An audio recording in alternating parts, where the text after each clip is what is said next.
여러분들, 지금 플로어에 있는 여러분들도 몇 분 질문을 좀 받을게요. 우선 나왔으니까, 저한테 그 질문을 좀 해주시면 좋을 것 같습니다. 뭐가 궁금한지? 예. 예. 학회장님께서 지금 교육하시면서 AI에 대해서 저희에게 많은 추천을 해주셨는데, 이제 앞으로 저희가 소방관으로서 AI를 활용한다면 어떠한 플랫폼을 추천해 줄 수 있으신지, 또한 어떠한 방향으로 그런 AI를 활용할 수 있을지 한번 추천해 주시면 정말 감사드리겠습니다. AI 언어 모델을 포함해서 이미지, 비디오, 텍스트, 오디오 여러 가지 툴들이 굉장히 많아요. 언어 LLM 모델도 아까 얘기한 챗GPT, 코파일럿, 클로드 3, 제미나이 많죠. 이거를 특징별로 여러분들이 넘나들면서 다 써보면 좋을 것 같아요. 그래서 많이 써봐야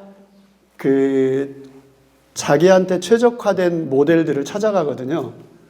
그래서 제가 이 강의 PPT 자료를 여러분들한테 선물로 드릴 테니까 여기 안에 있는 툴들만이라도 한번 여러분들이 다 한번 해보시면 좋을 것 같아요.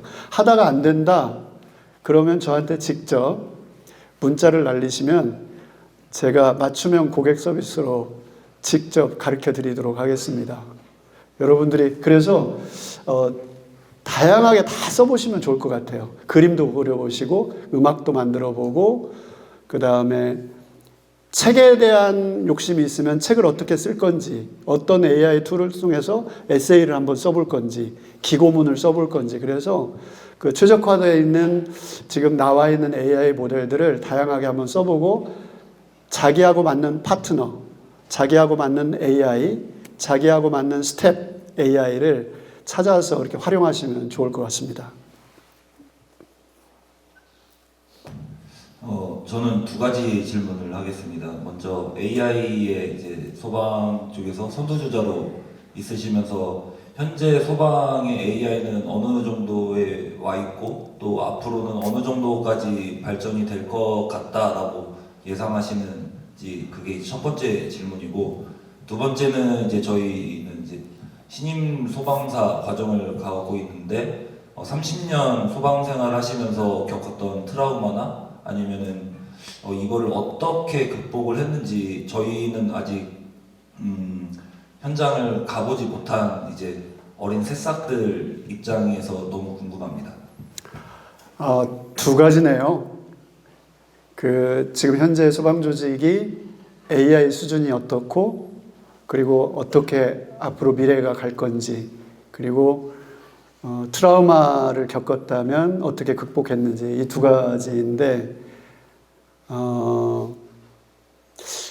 중앙소방학교에서 AI를 선도적으로 이 정도 하면 굉장히 빠른 거거든요.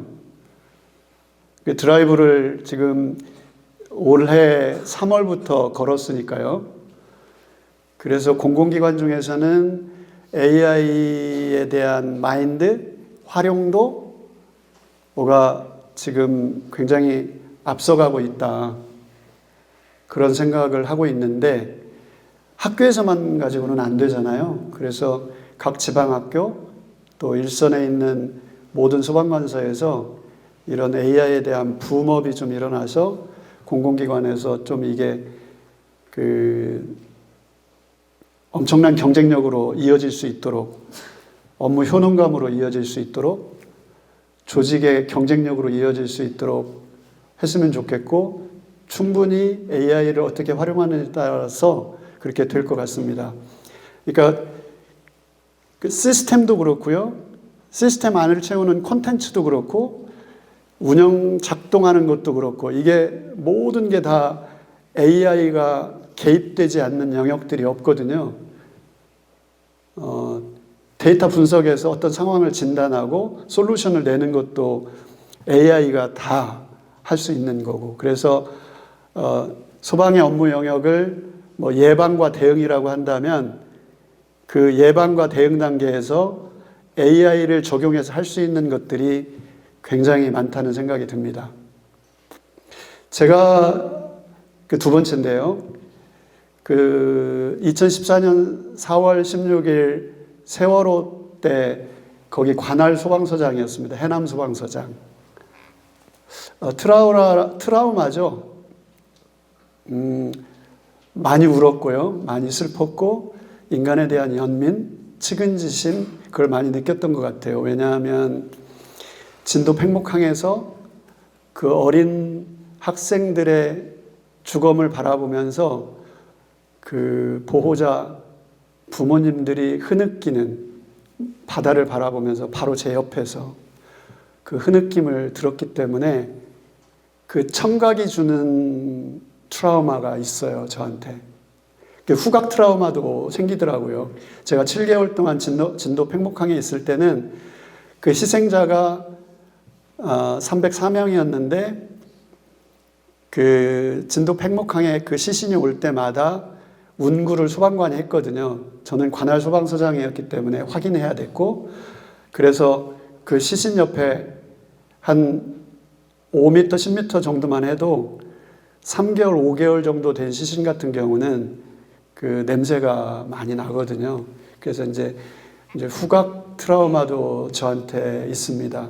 그러니까 전쟁터에서나 볼 수 있는 사망자 수를 저는 직접 옆에서 겪었기 때문에 그렇습니다. 쓰러져서 병원도 입원했었어요. 왜냐하면 4월 16일부터 11월 그해 11월 20일까지 물경 한 230일 정도를 진도 팽목항에 있었습니다. 지금도 그 아리를 하고 있는 것 같기도 해요. 극복은 평생 안 될 것 같고요. 그런데 제가 겪은 이 슬픔, 이 흐느낌도 제 한 부분이기 때문에 극복이라고 하기보다는 제가 잘 순화하면서 제 목이 좀 잠기잖아요. 이것도 아마 트라우마에 한 것 같아요. 슬퍼요. 세월호 얘기하면, 겪었던 거 얘기하면. 지금도 그 아리를 하고 있고, 여러분들도 제2, 제3의 그런 일을 겪을 수 있을 것 같아요. 현장에서. 하지만 그것도 나의 영혼의 한 부분이고 내 일부기 때문에 그것과 함께 잘 살아가는 방법, 공존하는 방법 익혀야 될 것 같아요.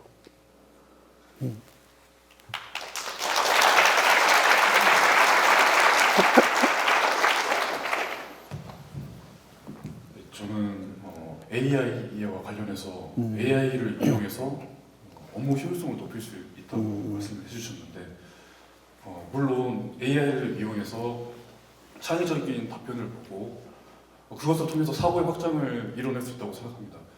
근데 제가 우려되는 부작용은 너무 그것에 의존하다 보면 오히려 한 인간으로서의 역량을 뒤처질 수도 있다고 생각하기 때문에 그런 부작용을 어떻게 막을 수 있을지 그런 것들이 궁금하고, 그리고 추가적으로 아까 제가 간담회 때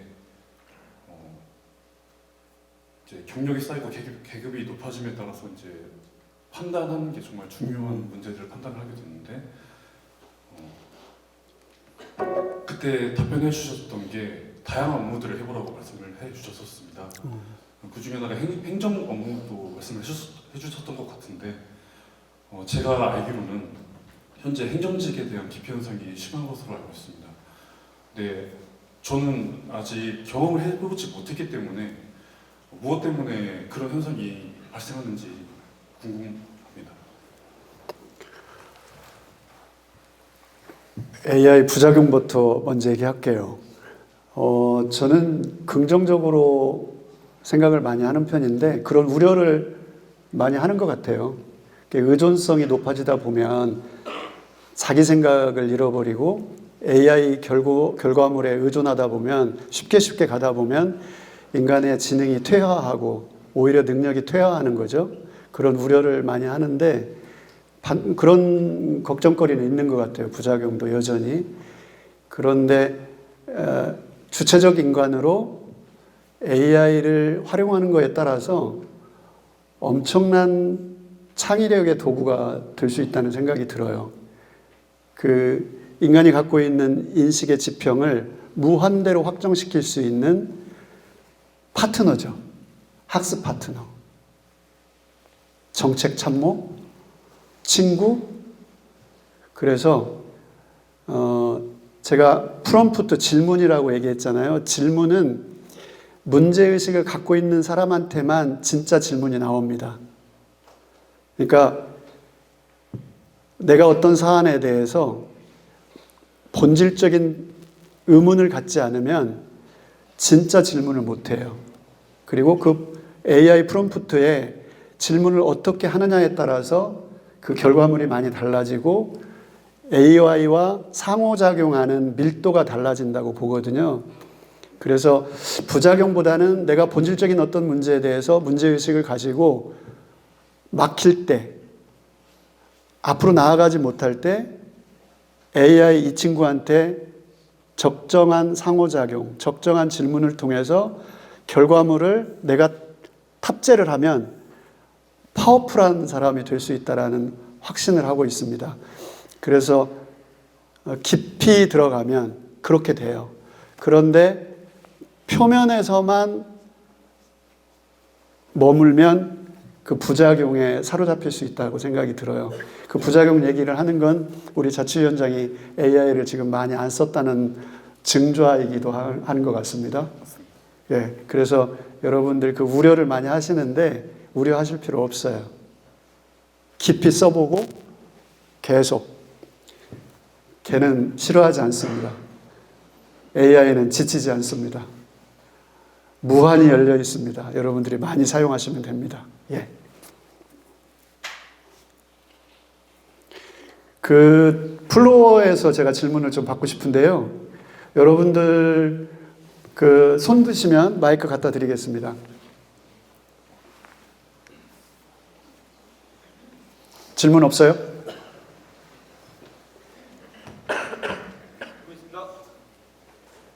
예. 잠깐만 마이크 사용하셔요.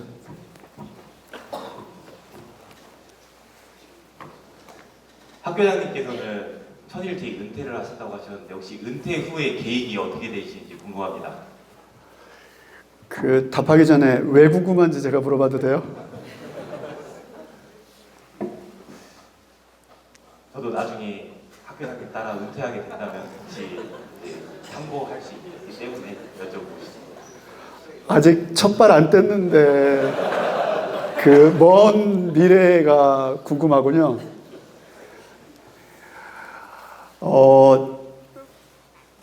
천일 후에 고민돼요. 뭘 할지, 어떻게 살지 걱정돼요. 왜냐하면 20일 날 월급이 끊기잖아요. 그 생활의 규모는 늘어났고 씀씀이는 늘어났는데 여러분들 고민하듯이 연금 가지고는 어려운 구조거든요. 서울에서요.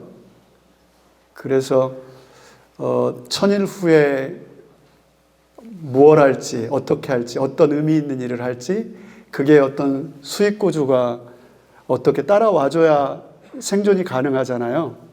그리고 기본적인 인간의 품위와 품격을 유지할 수가 있고요. 그래서 그런저런 고민들을 굉장히 많이 하고 있는데 뭘 하면 좋을까요? 지금도 고민하고 있어요. 아이템은 몇 가지가 있는데 그거 얘기하는 건 좀 그런 것 같고 AI를 제가 좀 더 깊이 공부해서 뭔가 할 수 있는 영역이 있으면 좋겠다. 그래서 이런 생각은 해봤어요. 구체적으로 한 가지만 말씀을 드리면 흰머리 파파 할아버지가 AI를 말하다. 그래서 이 시니어들은 AI 잘 모르거든요.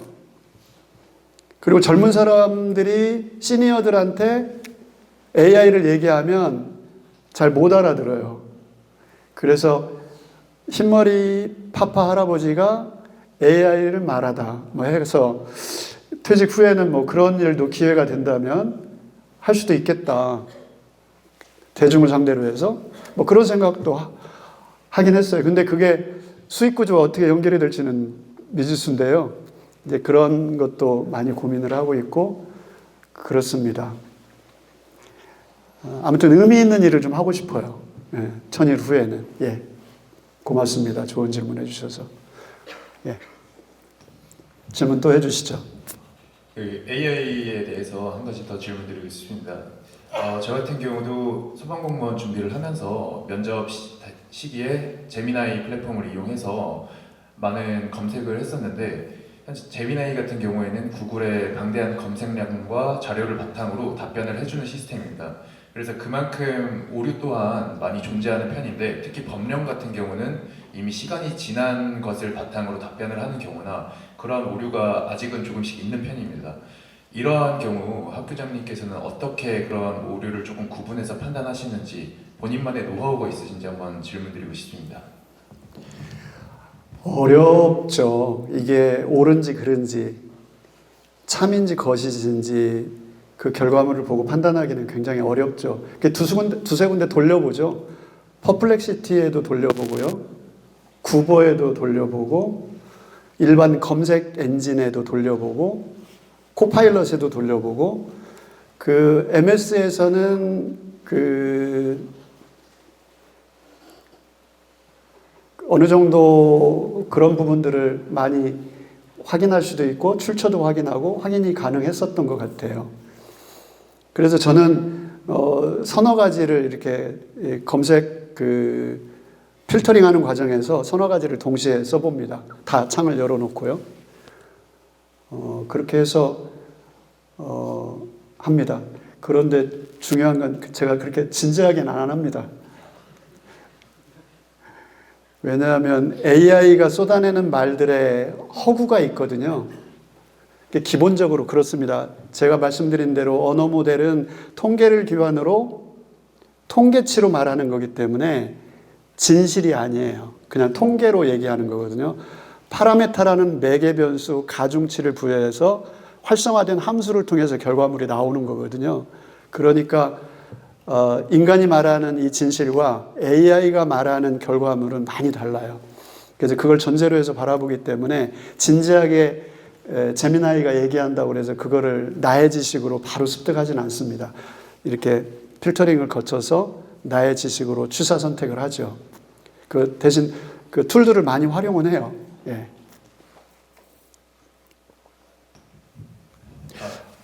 예, 플로어에서 마이크를 주시죠.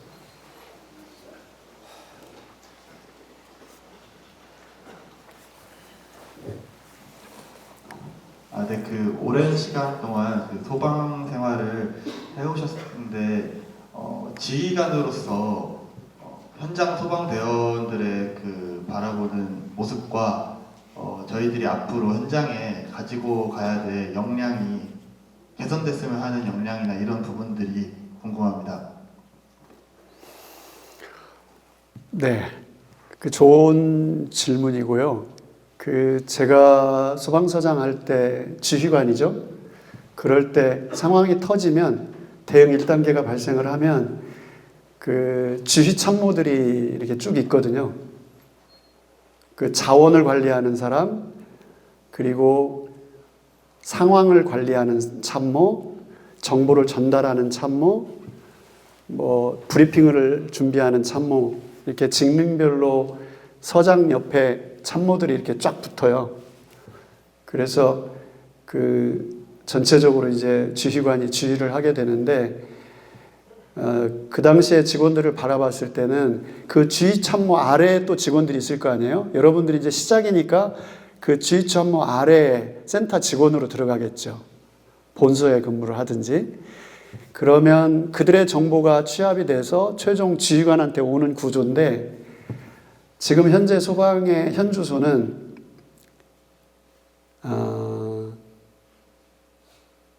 그게 잘 작동 안 해요. 그러니까 센터 단위에서 여러분들이 선착대로 가면 선착대가 굉장히 중요한 정보를 가지고 있고 그 정보가 전달이 되고 전달이 돼서 주의참모한테 가고 주의관한테 가서 주의관이 최적의 의사결정을 해서 신속하게 대응할 수 있도록 이 흐름이 작동이 돼야 되는데 소방의 현주소는 그게 좀 미흡한 것 같아요. 많은 훈련들을 하고 많은 교육들을 하지만 그게 잘 안 되는 것 같아서 학교에서도 강도 높게 그런 것들을 많이 교육을 하고 있는데 여러분들도 이제 그런 교육 과정들이 있을 걸로 생각이 듭니다. 그런 부분들을 어떻게 개선할 건가는 시스템은 돼 있어요. 그리고 프로토콜도 다 있고요. 그런데 현장에서 주체적으로 여러분들이 그 액션 플랜이 없는 것 같아요. 그러니까 어떻게 생각하면 여러분들 한 사람 한 사람이 리더이고 현장 주의관이거든. 소방은 특색이 있어요. 여러분들이 진압대원으로 센터에서 센터장 밑에 있지만 여러분들이 첫 현장에 갔을 때는 여러분들이 그 현장을 가장 먼저 접하는 리더이고 지휘관이거든요. 여러분들의 판단이 굉장히 중요해요. 이거 큰일 났다. 저 안에 10명이 들어가 있다. 구조할 수 있다 없다. 소방관이 들어가면 된다 안 된다를 여러분들의 그 판단이 굉장히 중요합니다. 주체적으로.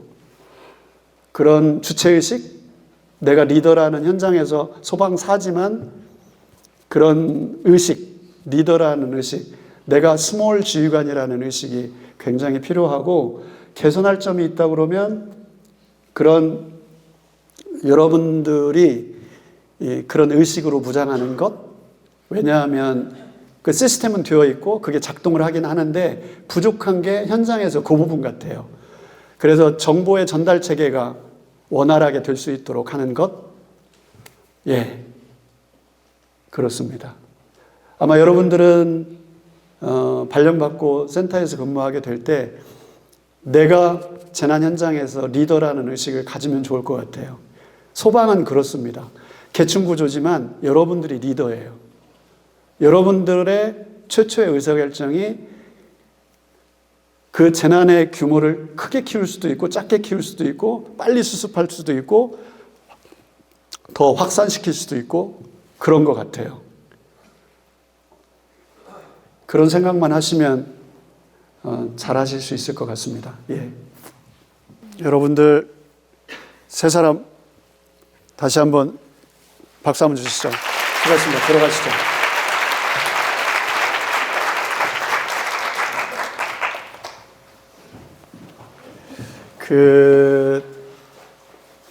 여러분들 바람이 여러분들 등 뒤에서만 불고요. 미래로 나아가는 여러분들 안면에는 따스한 햇살만 내리쬐기를 기원하고 응원하도록 하겠습니다. 이 수료화계가 있는데요. 제가 좋아하는 사자성어인데 이것으로 마무리 말씀을 대신 하겠습니다. 그러니까 물이 흘러서 어딘가에 가서 꽃이 핀다 이런 이야기거든요. 각 곡절마다 다다르는 지점이 다 다를 텐데 여러분들이 가는 그 어느 그 지점마다 그 물길이 닿아서 언젠가는 어디엔가는 여러분들이 소망하는, 여러분들이 바라는 그런 결과, 꽃이 언젠가는 필 수 있다. 이제 그런 의미의 수료화계입니다. 여러분들 등 뒤에서만 바람이 불고 앞에서는 따스한 햇살이 가득하기를 바라겠습니다. 이것으로 수업 마치겠습니다. 고맙습니다.